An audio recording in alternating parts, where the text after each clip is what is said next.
office. I think you probably like it the best. You like it the best for press conferences? I sort of do. But today I'm excited to announce another historic achievement in our quest to lower drug prices for all Americans. Prices have come way down. We've gotten prices way down for groceries, for oil especially. Today we broke $60 a barrel. We think the oil is going to be under $2 a gallon very soon. That's about 70% lower than what it was just a year ago. So that's a big thing. And when the oil comes down, everything comes down. It's pretty beautiful to watch. AstraZeneca, the largest pharmaceutical manufacturer in the United Kingdom, is committing to offer Americans major discounts on their vast catalog of prescription drugs, one of the great companies, by the way, and a most favored nation's pricing clause. So most favored nation is you're going to pay whatever the lowest price anywhere in the world is. That's what you're going to be paying.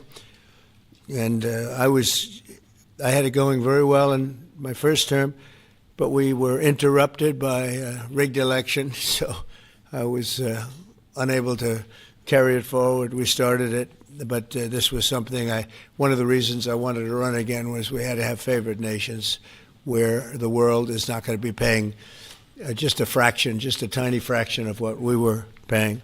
I want to thank CEO Pascal Soriot, a very highly respected, one of the most respected men in business and certainly in the industry, for joining us today, as well as Secretary Howard Lutnick, Secretary Robert F. Kennedy Jr., CMS Administrator Mehmet Oz, FDA Commissioner Marty McCary, and Virginia Governor, a man who's done an incredible job, and good luck with the upcoming election. I know you're working very hard. I watch you. You're right there. He's out there working. He wants to see that young woman win, and the Attorney General, who I endorsed, et cetera, et cetera. Glenn Youngkin. Thank you very much, Glenn. Thank you for being here. For many years, Americans have paid the highest prices anywhere in the world for prescription drugs by far, many times the amount that other countries are paying is ridiculous. Upon taking office, I signed an executive order to make sure that Americans pay no more for prescription medications than the lowest price for the same drug in other locations in developing nations. Today, AstraZeneca is committing to offer all of their prescription medications to Medicaid at most favored nations prices. In other words, the lowest price anywhere in the world, that's what we get. A move that will save American taxpayers hundreds of millions of dollars each year. And I tell the story, Glenn, that in my first term, I had the honor of being the first president in 28 years to lower drug prices during the course of the year. And we actually did, and I was so proud of myself. We called a news conference. I announced it. It was 1/8 of 1%. 1/8 of 1%. Now drug prices are going to be going down 100%, 400%, 600%, 1,000% in some cases. But for 1/8 of a cent, Bobby, think of that. I was so proud because for 28 years nobody had done it. And now it's, I think back to that, I said I shouldn't have had that news conference. But it is true. I was the only one that did it, but it was not very much. And now we're going to get, in some cases, 1,000% reduction. This is going to have a huge impact on everything from Social Security to Medicare to Medicaid, anything where they're buying any prescription drugs. It's going to have an incredible impact. It's going to lower itself greatly. AstraZeneca will also list many of their most popular drugs online at TrumpRx.gov. TrumpRx. I don't know why they put the name Trump. I did not tell them to do it, but I'm honored to let them do it. That's true, actually. That heavily reduced most favored nations cost. Americans can expect discounts, and as I said, it could be in many cases way over 100%. And as an example, one particular drug that's hot, very hot, 654% on inhalers, COPD and asthma, as well as certain diabetics medications. They're going to be averaging about 654% reduction in price. You believe that one? The Democrats will say, well, he should have gotten more. It's crazy. In addition, all medications AstraZeneca introduces to the American market going forward will also be sold at these heavily discounted rates. Furthermore, AstraZeneca will invest $50 billion in the United States over the next 5 years for research and development of new drugs and to onshore manufacturing facilities across the country, like the new plant that broke ground yesterday in Charlottesville, Virginia, where the governor attended. They had a tremendous group of people attending. It's going to have 3,600 jobs just to begin with. And that's going to be a fantastic plant. I saw a picture. It's going to be the best, right? You can't get any better. This is a tremendous victory for Virginia and for American patients and for everything, for the country. It's an amazing company to have coming over to the United States in such a big way. That's going to be a big part of the company. Presidents have promised for years to lower the cost of health care, but my administration is actually the first to do it and do it substantially, do it at numbers that nobody thought, even I thought, were not possible. When you think of it, if you got a 1%, 2%, 5%, that's good. You did a good job. We're talking about 100, 200, 300, 500, 700 in some cases, some big, big numbers. And the largest drug companies in the world are working with us to make this a reality. And so I look forward to being at your opening of that incredible facility. I hear something, and it's in a great location, Len, right? One of the beautiful locations. So I'd now like to ask Secretary Kennedy to say a few words, followed by Dr. Oz, Pascal, Governor Youngkin, and we'll take some questions afterwards. Would anybody like to have some questions? Yes? Oh, I'm shocked. Okay, we'll take them right after, okay? Bobby, please. Thank you, Mr. President. I talked about this a little yesterday in the cabinet meeting, but it's worth repeating because it shows this historical achievement as really monumental. When I was in my confirmation process, virtually every Democratic senator showed me their preoccupation with making sure that we completed, that I was going to continue to get a commitment from me to continue the IRA drug price negotiations. That the IRA required the Democrats, while President Biden was in the first year of the IRA, to negotiate 10 drug prices down. And then I was supposed to, my first year, negotiate 15 and 15 every year thereafter, and that was their plan. The Democrats claimed that they had a 22% reduction, and that was a great success. When we actually looked at that, when I came into the agency, we realized we were actually paying more for 8 of the 10 drugs. The 22% reduction was off of list price, and Medicare ended up paying more for 8 of the drugs, equal for the 9th, and about a 2% discount on the 10th drug. So that was the plan, and that's what they did. We are continuing the IRA negotiations, but thanks to the president's leadership, we have achieved something extraordinary here, which is a dream that he's had for 20 years because he's the common sense president. He saw something 20 years ago. He learned that we were paying 3, 4, 5, sometimes 10 times for the same drug as they were paying in European countries. Some of these drugs were manufactured in facilities in New Jersey and then sold for 1/10 the price in Great Britain and London or Paris that Americans were being charged for them here. He saw that this was unfair.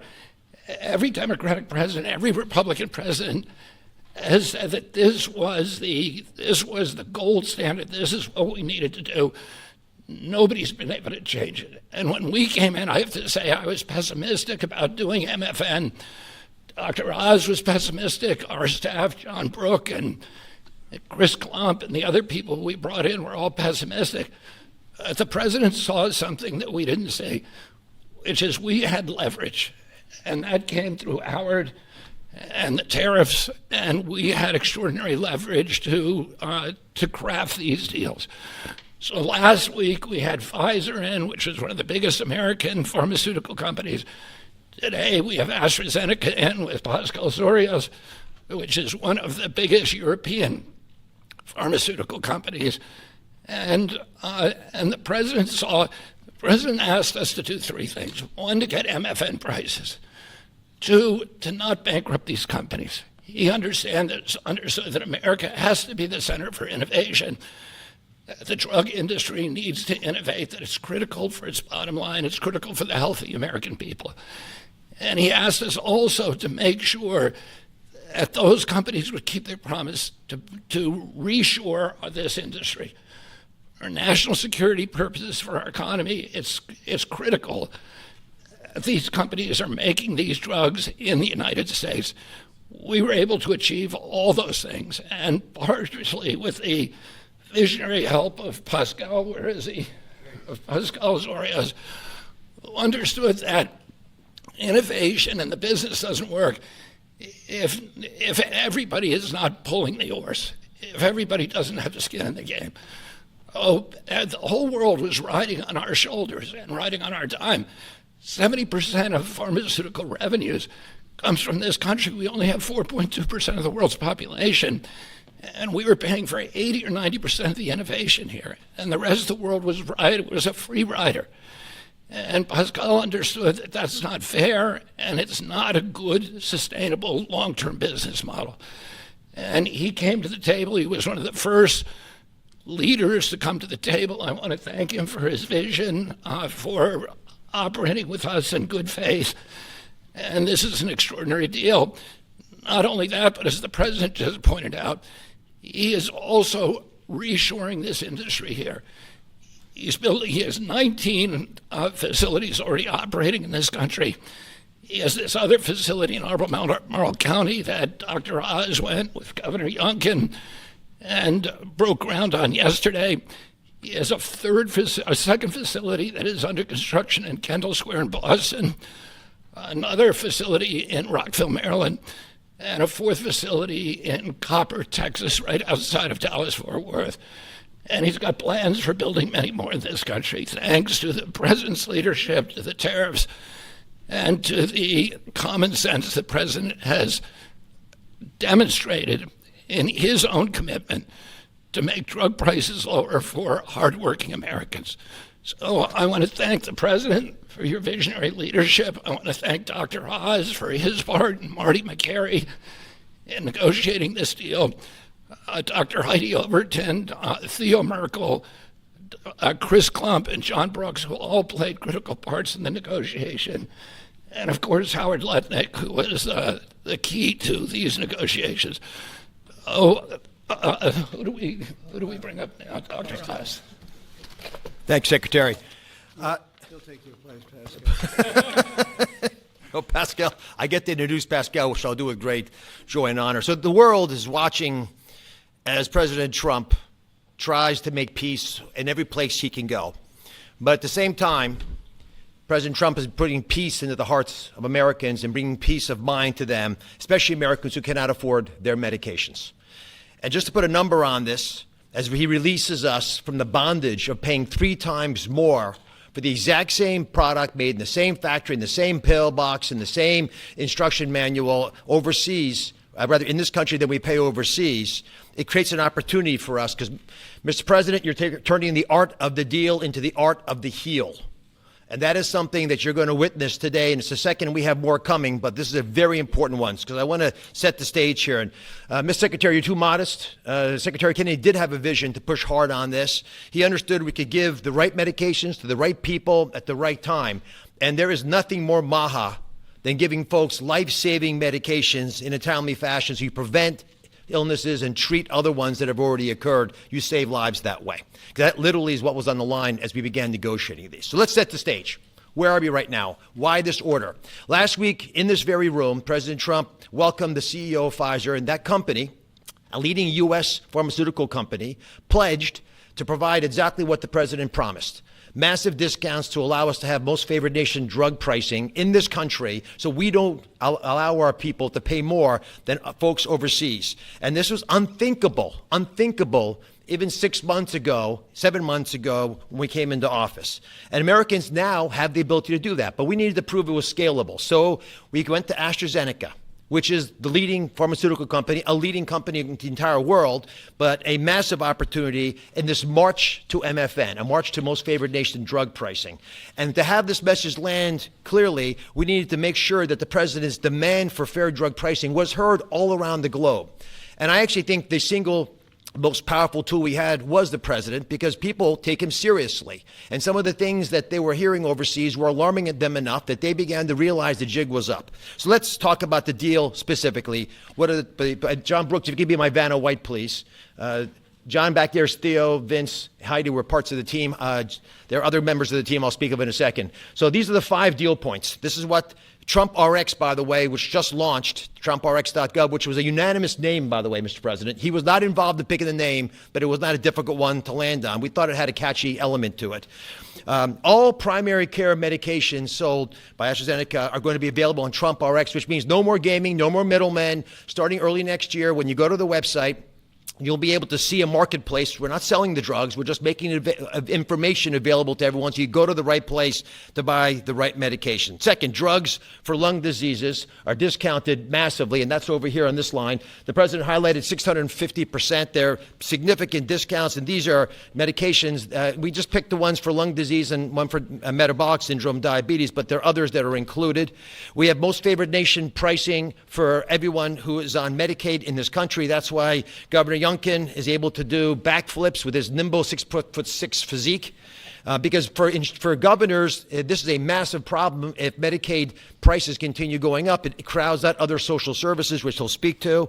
We also have MFN for all new prescription drugs. Mr. President, by the time this term is done, 95% of all drugs sold in America, branded drugs and generic, will be available at most favored nation drug pricing. Americans are going to benefit if the prices drop abroad. So Secretary Lutnick is going to make sure that if we get better prices for these companies from our partner countries overseas, the American people see those benefits, and there's going to be onshoring of manufacturing. And as has been mentioned, I stood with Governor Youngkin and Pascal Soriot as we broke ground yesterday in Charlottesville, Virginia, in a massive $4 billion facility. That's the hard hat, Mr. President. I know you like construction, so that was all I could bring back. But there was a lot of remarkable energy. And here's what that event really does. It sends a signal. It sends a signal for all countries around the world to stop freeloading off American innovation. It's done. It's not going to happen anymore with this president. And if you aren't picking up your end of the bargain, then you're going to be welcoming a lot of more companies to leave your shores and allow us to welcome them into our shores as they open up manufacturing facilities here. And for all the pharmaceutical companies out there, we're talking to all of you, pick up a shovel. This is a great place to build a facility, as AstraZeneca has shown us, and I think it has a wonderful opportunity in the future as well as this country continues to support the innovation Secretary Kennedy spoke about, because we're not compromising that at all. We're just getting fair prices for the American people. To the team.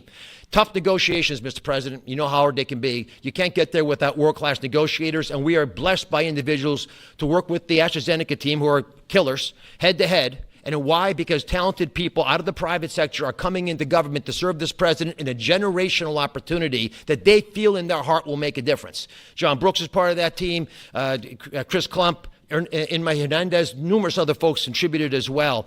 But we're open for business. And if you want a great position and a patriot like the folks who negotiated these deals, please consider coming with us, because the president has made it clear that you will make a difference in government. Finally, I want to thank Pascal Soriot. Pascal is an interesting, almost enigmatic individual. He's a CEO of AstraZeneca. He is born in France, Australian citizen, knighted in Great Britain, running their largest pharmaceutical company. So you figure out the lineage. But one thing I know is a very, very smart man who came here early on, took the president seriously, and he recognized the inherent unfairness of the European model of global freeloading off our innovation. He appreciated the challenge, and he wanted to be part of the solution. So Pascal, take it away. Thank you so much. So, President Trump, it is really a pleasure to see you again, since I had a chance to meet you last time you visited the UK for your state visit. I know the King actually kept you late during the night, during your visit, late up at night. And I must thank you, actually, for returning the favor. I can tell you, you've kept me up at night and my team as well. But it has been really worth it. It's been worth it because today I'm really excited to announce AstraZeneca's commitment to your vision for a healthy America. Great leadership is about having an ambitious vision that can energize people, and you appoint a very talented team that can deliver on this. Your vision is exactly that. It is about lowering the price of medicines for American patients while ensuring that America remains a global powerhouse of innovation in biopharmaceuticals. And that's not easy to do. We need to keep inventing the technologies and the products that will cure disease. But you actually gave us a key, equalization. That's an important word. Yeah. You've assembled a remarkable team, actually, that together with us found a way to deliver on your vision. I would like to thank you, Mr. President, for your collaborative and your trusting approach throughout the discussion that led to this agreement. In addition, I would like to thank Secretary Lutnick, I'd like to thank Secretary Kennedy, Dr. Oz, and the CMS team, in particular John Brooks, who is here today, but also Chris Klump, for their very straightforward approach and their collaborative work that, together with my great team at AstraZeneca, enabled us to deliver this agreement today. It is an agreement that allows a number of wins. First of all, a great win for American patients. This agreement will deliver improved access to our medicines at a lower cost. We've addressed the 4 points that you raised in your letter, ensuring Americans do not pay more than patients in other wealthy countries. So it's a big win for patients and the healthcare system as a whole. But it's also a big win for the economy and for taxpayers, because it supports rebalancing the cost of innovation across wealthy nations. For too long, America has shouldered a disproportionate portion of the world's R&D cost for breakthrough medicines development. That imbalance is not sustainable. It had to change. And equalization levels the playing field, with wealthy nations contributing their fair share to the cost and the risk associated with biopharmaceuticals R&D. And I would say it's also a big win for state budgets because these Medicaid price reductions will have an immediate impact on Medicaid budgets and provide substantial relief to state budgets. Finally, your vision also secures America's strong position in life sciences and the onshoring of critical innovations and manufacturing. As a company, we will invest $50 billion in manufacturing and in R&D. We already have a large presence in the United States. We have 19 sites, and we employ 25,000 people around the country. They're all developing the new generation of medicines. But we'll continue to increase our presence in this country. We're expanding our manufacturing footprint in Texas. We're building our second large R&D center in Kendall Square in Boston. We are building a cell therapy manufacturing plant in Rockville, Maryland, and there's more to come. So a lot of investment over the next few years. I want to say that I appreciate very much Secretary Lutnick granting us a 3-year tariff exemption to localize the remainder of our products. Most of our products are locally manufactured, but we need to transfer the remaining part to this country. And also for your great support to convince also other wealthy countries to share the cost of pharmaceutical innovation. It is an important part of this agreement, rebalancing and the cost around the country, around the world.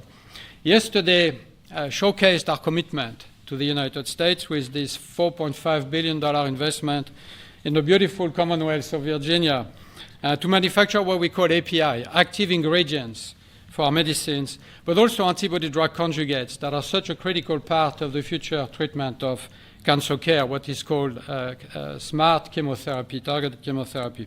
I want to thank Dr. Oz for joining us for the groundbreaking ceremony near Charlottesville, together with Governor Youngkin. And I actually love your AstraZeneca hat. I know you wanted to bring a shovel, but didn't make it to this beautiful room. I have to say it has been a great pleasure to work with Governor Youngkin and his team, in particular Secretary Segura, on this investment. Like you, President Trump, they are deal makers that move at the speed of business. And it's very important for us company to be able to work with people who understand who we are and move very fast. Our new facility will be a great example of Virginia supporting domestic production of medicines for America enhancing national security in pharmaceutical supply, but also create thousands of highly skilled jobs. Governor Youngkin gave me a beautiful Virginia flag that we will proudly fly alongside the American flag in front of our new facility. So AstraZeneca's commitment to the United States is very strong, and this agreement ensures we'll make an even bigger difference for American patients. So, Mr. President, thank you again for welcoming me in this beautiful office and for making this moment possible. Thank you so much. Pascal. Thank you very much. Over to you, Glenn. Well, first of all, I just want to thank everyone for celebrating this landmark moment. This landmark moment is not just a moment to announce a new way to buy less expensive life-saving medicine, but it is a step function change in the way that Virginians and Americans can access medicines. And it is a step function change because historically there was an opaque pricing mechanism that had so many people standing between the manufacturers and the patients that no one knew really what it cost. Well, now we can go direct to consumers. And that's what Trump RX is all about, going direct to consumers, where a consumer can come and find that particular medication that they need and go direct to the company and get the best possible price. Second of all, the most favored nation clause is a groundbreaking moment.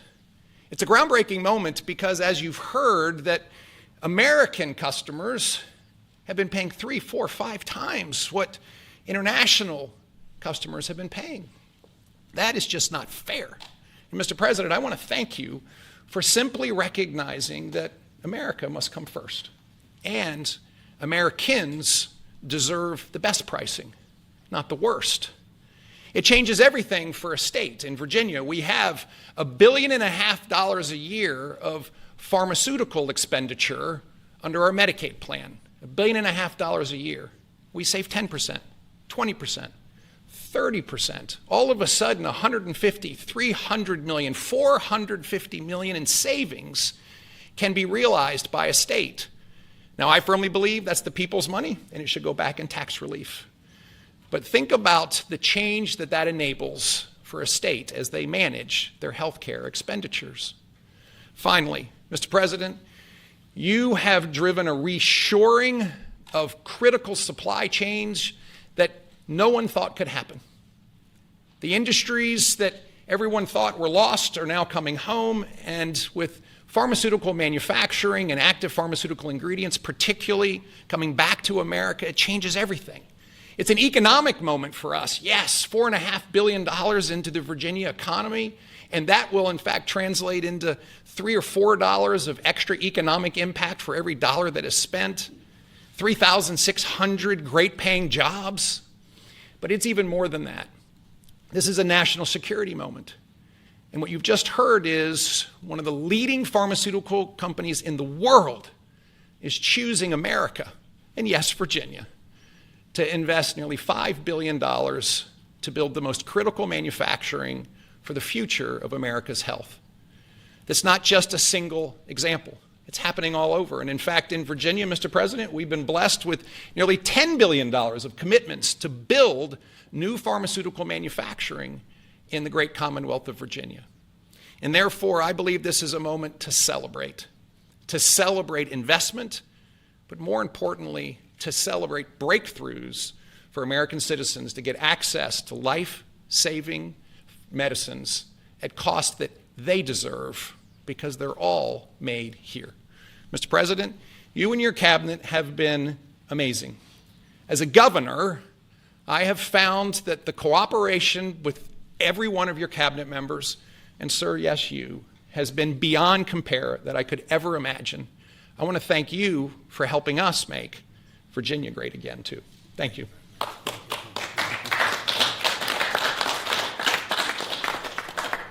So we have, at this moment, I think we just cracked $18 trillion in commitments and investments in our country. As an example, the last administration was far less than $1 trillion for 4 years. We're at plus $18 trillion for 8 months. There's never been anything like it in history, in any country, anywhere in the world. So that's great. But maybe for purposes of this, more importantly, we're going to bring drug prices down at numbers that nobody ever thought possible, Glenn. I think nobody ever even thought it was possible. So we're going to be doing a lot of business, but we're going to be also numbers that when you're 2, 3, 4, 500% less. I just noticed one of them over here, 654% discount. 654. The laggard is 98%, right? 9 is that what? Wow, 96, 230%, but 654, and we have some that top that by a lot. So it's really going to be incredible, and that's going to be so good for Medicaid and Medicare and everything. Frankly, for your life, it's going to be so good. So nobody ever thought they were going to see. And don't let Democrats take the credit, because they'll try. They'll say, "Oh, we worked so hard on it." They didn't work hard. They did. They obstructed. They actually did the opposite. So that's really more important than even the tremendous investments being made in our country. But think of it: we cracked 18 trillion with a T, trillion dollars, and frankly, 1 trillion for 4 years wasn't that bad. He did less than a trillion, but we did that in a period of 8 months. So it's pretty record-shattering by many trillions of dollars. Any country, no matter what country you're talking about, nobody's done numbers like that. So thank you all for being here. Do you want to have a couple of questions? Yeah, please. Mr. President, one on this, if I could, one on China, if I may. First on this, could you have brought these pharmaceutical companies to the table without that 100% tariff which you imposed? Well, it's not 100%. You're talking about China might be 100%. No, I'm talking about the 100% you imposed on pharmaceuticals for that sector. I would never have been able to bring them. Now, I'm not sure that Pascal would like to say, but behind the scenes he did say tariffs were a big reason he came here, and also the fact he loved Virginia. He liked this guy. He liked me. I think the November 5th election was a very important date. We had a good election, and that was important. But yeah, he's here. A lot of. I can speak for almost everybody that's here. Most of them are here because of tariffs, because you have to understand he has no tariffs. If you build in this country, there are no tariffs. So. Let me ask you about China, if I could. Just want to confirm: have you canceled your meeting with President Xi? And no, I haven't canceled, but I don't know that we're going to have it. But I'm going to be there regardless, so I would assume we might have it. But. They hit the world with something that really is not anything that people are going to do, and it was shocking. I can tell you, Howard and I and Todd, we all Scott, we were all speaking about it before, and we said, where did that come from? It was just that was out of the blue, right? Out of the blue, they came up with this whole import-export concept, and nobody knew anything about it. So. If they roll back their export controls, the new announcement, would you roll back? Look, we're going to have to see what happens. That's why I made it November 1st. We'll see what happens. Yeah. Mr. President, the last time, Mr. President, go ahead, please. What else besides software could be on the table in terms of export controls? A lot more. I mean, you have software, but you have a lot more. We have airplanes. We have airplane parts. You remember that from last time. And we were just surprised at China. I have a very good relationship with President Xi, and they did that. This is not something that I, instigated. This was just a response to something that they did. And they didn't really aim it at us. They aimed it at the whole world. The whole world is subject to it. So I thought it was very, very bad. But we have many things, including a big thing is airplanes. They have a lot of Boeing planes, and they need parts and lots of things like that, Steve. Israeli Prime Minister Benjamin Netanyahu to accept the Gaza deal, and what will be your message to the Knesset when you speak to them? Well, he wanted it. It's been a long time. He's been fighting a long time. He's been fighting hard. He wanted it. It's a great deal for Israel, but it's a great deal for everybody, for Arabs, for Muslims, for everybody, for the world. And as you know, on Monday the hostages come back. They're getting them now. They're getting them now. They're in some pretty rough places under earth. They're in some pretty rough places where only a few people know where they are in some cases. So they're getting them, and they're also getting the bodies, approximately 28 bodies.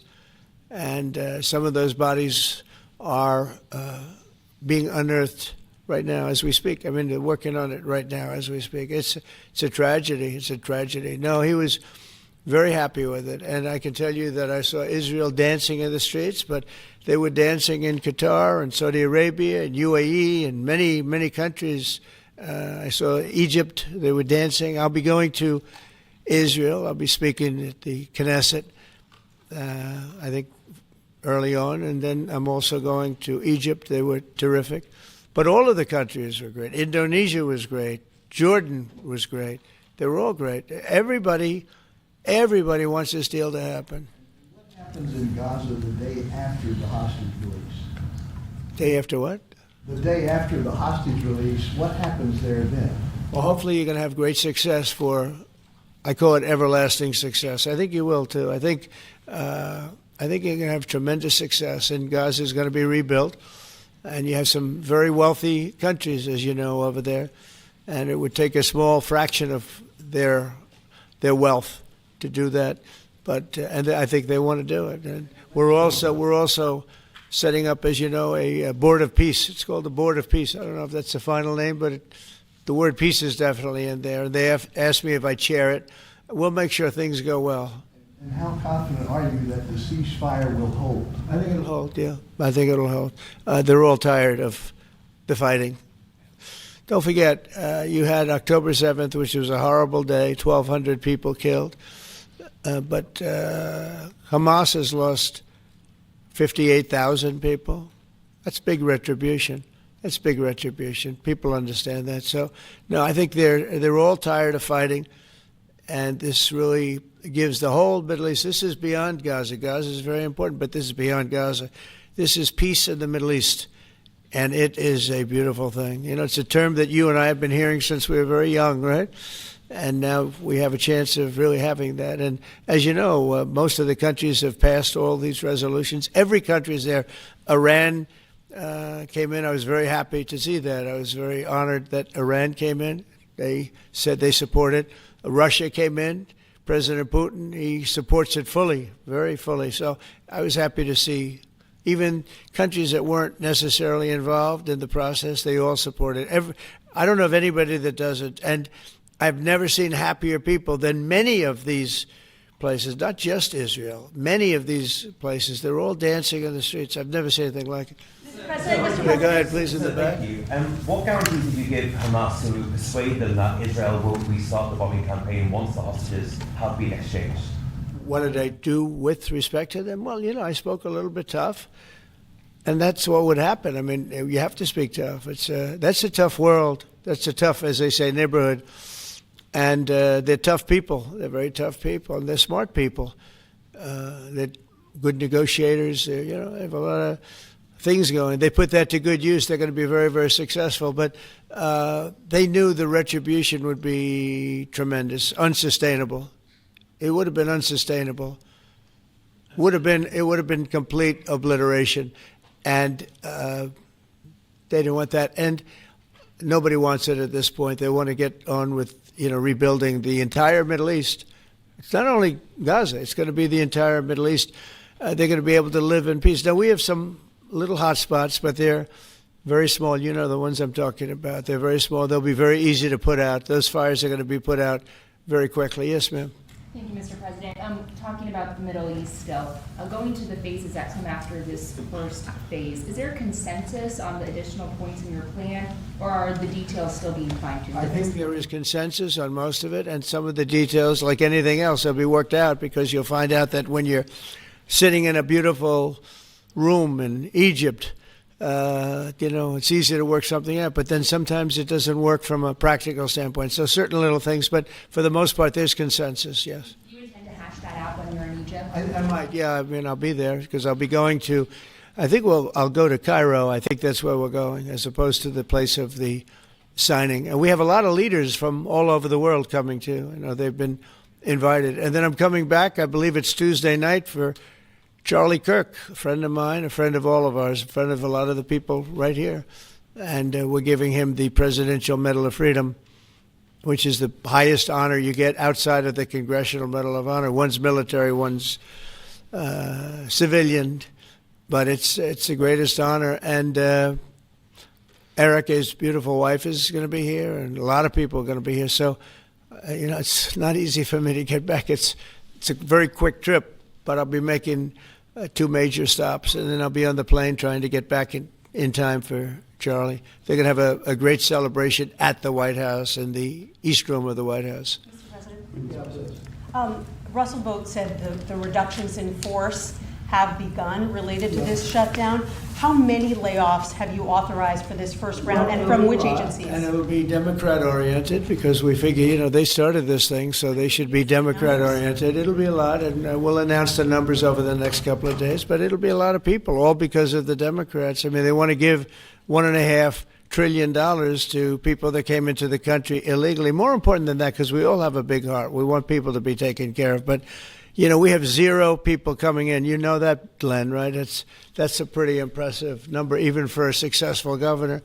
But we've had, for the last 4 months, 0 people coming in illegally. They're coming in, but they're coming in legally. They're coming in through a process that's really a really good process right now, because we want people to come in, but they have to come in legally. So what we're doing is, as these different groups come due, we're going to make a determination. Do we want them a lot? And I must tell you, a lot of them happen to be Democrat-oriented. These are people that the Democrats wanted, that in many cases were not appropriate. We fought them at the time, and it was ultimately signed in. And some of these people, these are largely people that the Democrats want.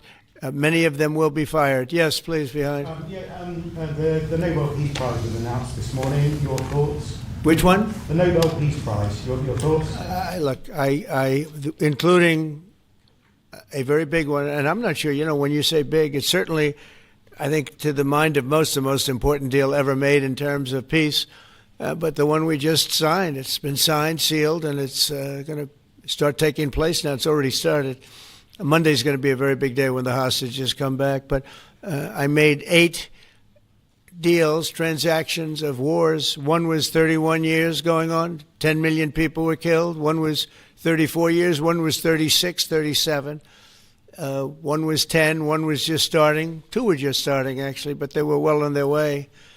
In the case of India and Pakistan, 7 planes were shot down. It was a bad one. And I did it largely through trade. I mean, that one, numerous of them. I talked tariffs. I said, look, if you're going to do that, we're going to put very big tariffs on your country. And they were both great. They stopped fighting, and there were 2 nuclear powers. So, they're all big. They're every one of them big. You take a look at the Congo. You take a look at the Congo and Rwanda. 10 million people killed over a long period of time. Got that one solved. We did a total of 8 as of this. 2 days ago, I would have said 7, which I did say, but the other one was signed up, sealed.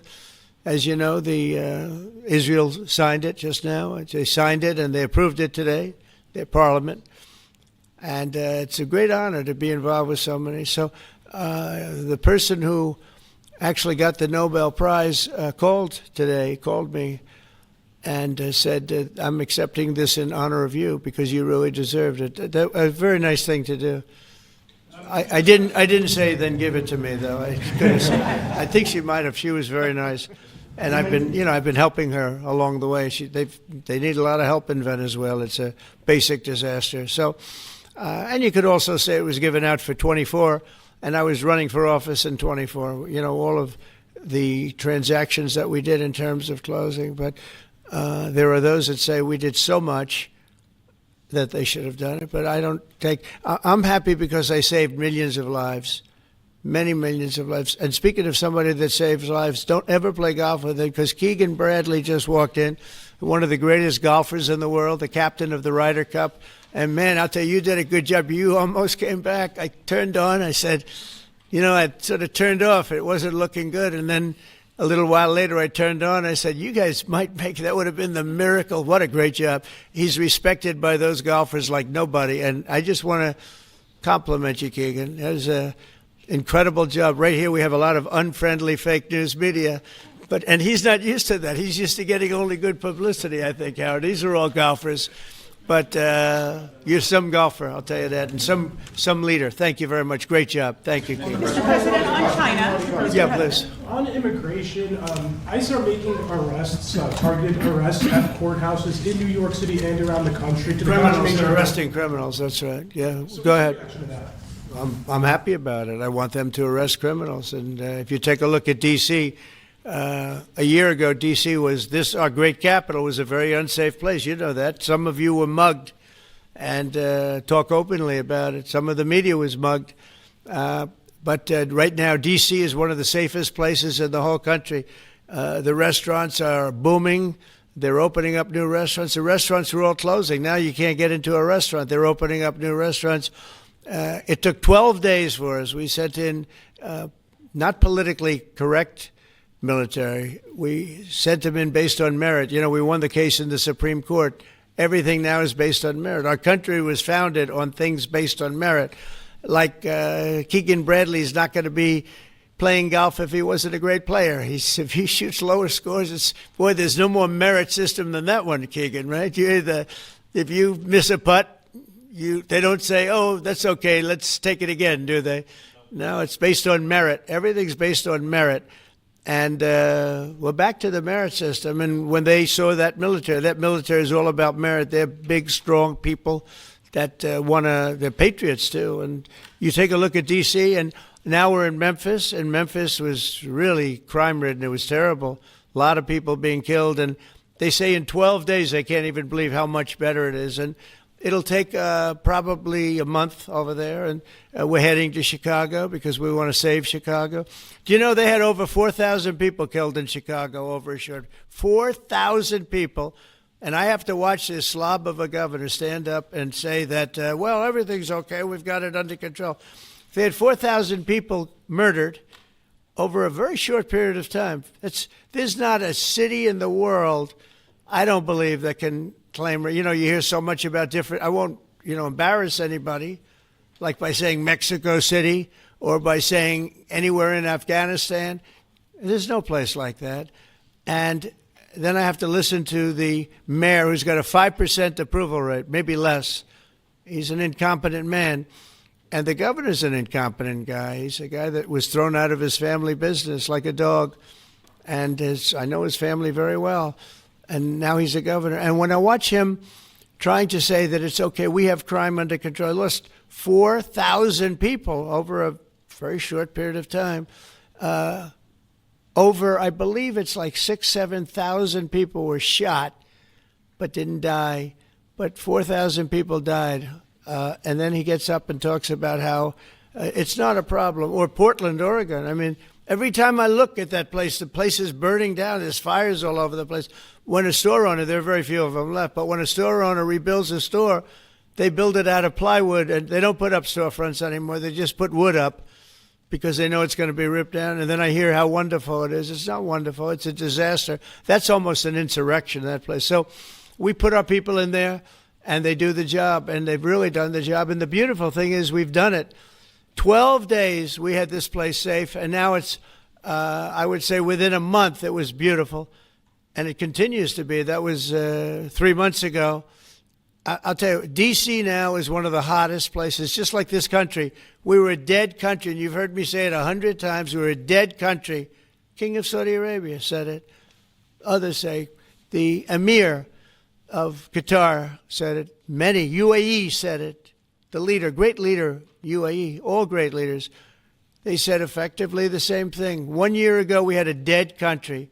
Now we have the hottest country anywhere in the world. I just want to thank everybody, and I want to, in particular, thank AstraZeneca. What a great company you have. What a company you've built. You've been there a long time and done some job. It's an honor to have you. I assume you're going to build, so it's $4.5 billion for a plant. That's a pretty big plant, isn't it? I was going to say, could he make it a little bit more? Well, we have a couple of them where they're going to spend $65 billion on one plant, AI. All I know is AI is based on information. I hope they're right about information. I don't know. You got to make a lot of money there's got to be a lot of information out there, but that seems to be pretty hot. But we have a lot. We're leading the world on information on AI, as you know, by a lot. It's not even close. So we're doing a job. And I want to thank everybody, but in particular, Pascal, thank you very much. It's a great honor. Thank you. Thank you very much. Thank you, everybody. Have a good time. Thank you, Press. Thank you, Press. Thank you, Press. Let's go.